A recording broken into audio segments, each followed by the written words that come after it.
Hi, my name is Jess and today I'm going to read you a story called Stone Soup. It's a book I illustrated a few years ago and it's a fab tale about sharing and community. I hope you enjoy. Stone Soup. One cold winter's day, many years ago, a band of weary wanderers arrived at a small village on the edge of a large wood. They'd been journeying for many days and they were hungry and tired.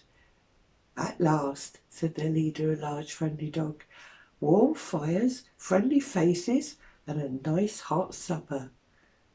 Yes, said another dog. I'd give anything for a bowl of carrot soup right now. Or a big hearty stew, said the leader, with potato or pasta or rice.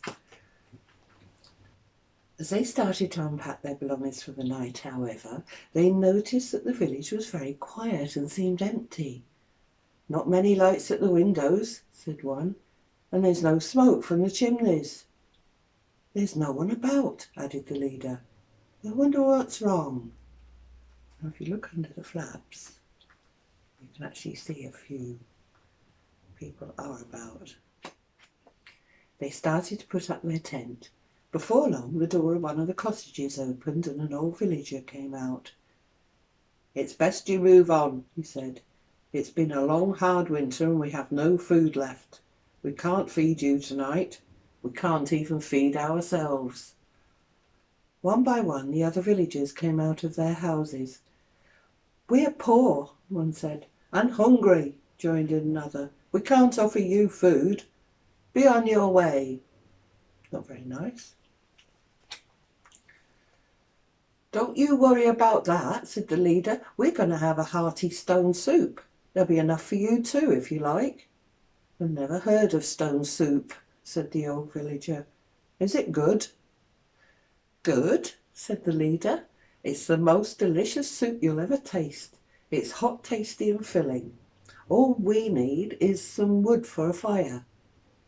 Well, answered the villagers, we may have a little wood in return for a bowl of your most delicious stone soup. And if you look in the shed, it's full of wood. Got quite a lot of it, really. Before long, the wanderers had built a roaring fire from the wood the villagers had found for them. They put a large cooking pot on it, filled it with water, and soon it was boiling busily.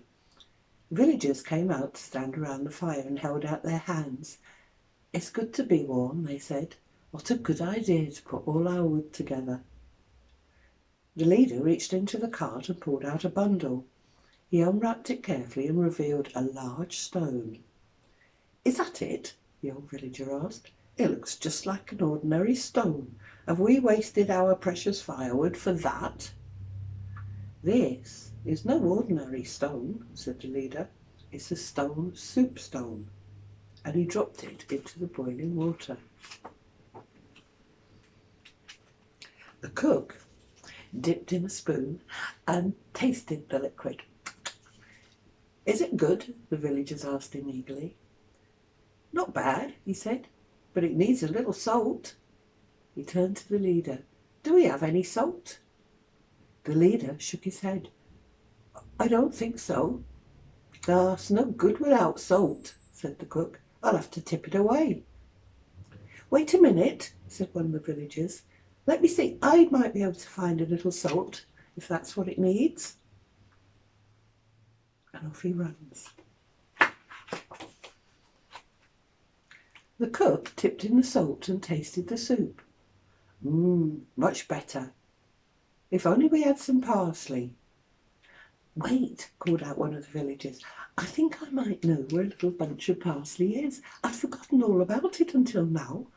And off he went to his cottage to fetch it. If you look in his cottage under the bed, it is full of parsley. I don't suppose anyone has any carrots, have they? Asked the cook. It's very good with carrots. Yes, a small voice called out. My father has got some carrots hidden in the loft. Does he have some pepper too? Asked the cook. If he hasn't, I have, cried another. I'll go and get it. And if you look in the loft where the carrots are, it's full.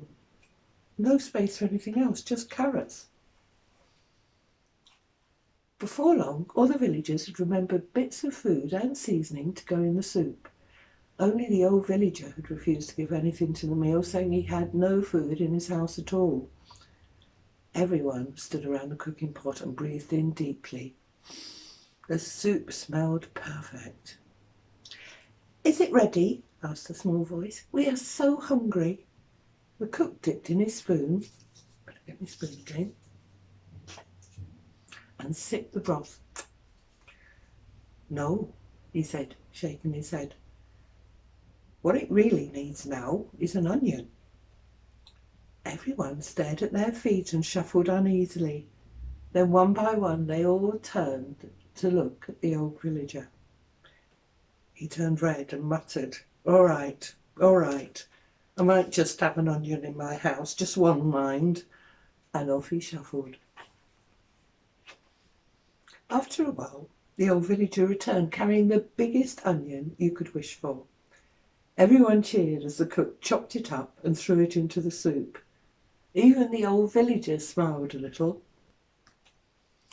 Everyone at that feast swore that it was the finest soup they had ever tasted. It was piping hot, rich and filling, and there was enough for everyone to have at least 3 bowlfuls. After they had eaten their fill, the villagers brought out their fiddles and their flutes and they danced late into the night. And if you look under the flap, there they are, bopping away, having a great time. Next morning, the wanderers packed up to leave. "Won't you stay a little longer?" the villagers begged. The leader reached into the cart and brought out the stone, wrapped once again in its bag. "This is for you," he said, "but it will only work if you all cook together and if everyone brings something to the feast." The villagers thanked him warmly and sat down to plan their next supper.